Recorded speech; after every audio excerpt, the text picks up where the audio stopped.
Salut și bine v-am regăsit la un nou videoclip. Astăzi vom face tutorial la Reverse Volt. De început trebuie să știți că Reverse Volt este un element de schimbare de direcție. Pentru a învăța acest reverse, la pornire trebuie să întoarceți corpul la 90 de grade față de obstacol.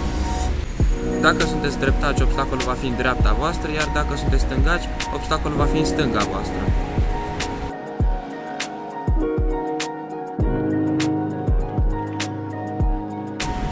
După ce v-ați hotărât pe ce parte executați acest reverse volt, va trebui să poziționați mâinile pe obstacol. Dacă îl executați pe partea dreaptă, mâna stângă va trebui să agațe marginea obstacolului, iar mâna dreaptă va fi poziționată pe obstacol pentru a vă da rotație.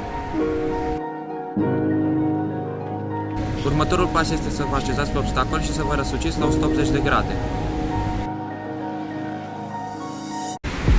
După ce ați reușit acest lucru, încercați să depășiți obstacolul.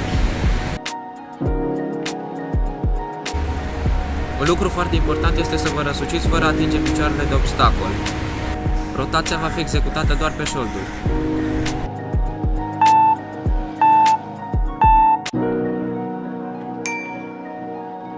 După ce ați exersat mult această mișcare, puteți trece și la Reverse Volt. Pentru acest lucru trebuie să săriți mai mult și să vă împingeți din mâini.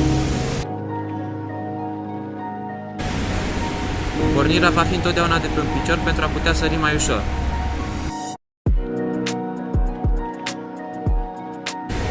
Iar aterizarea va fi întotdeauna pe două picioare pentru a avea mai multă stabilitate. Un alt lucru important este mâna stângă.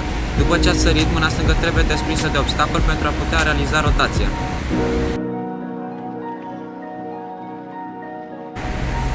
Cam acesta a fost și tutorialul de astăzi. Dacă v-a plăcut, dați un like și apăsați butonul de subscribe.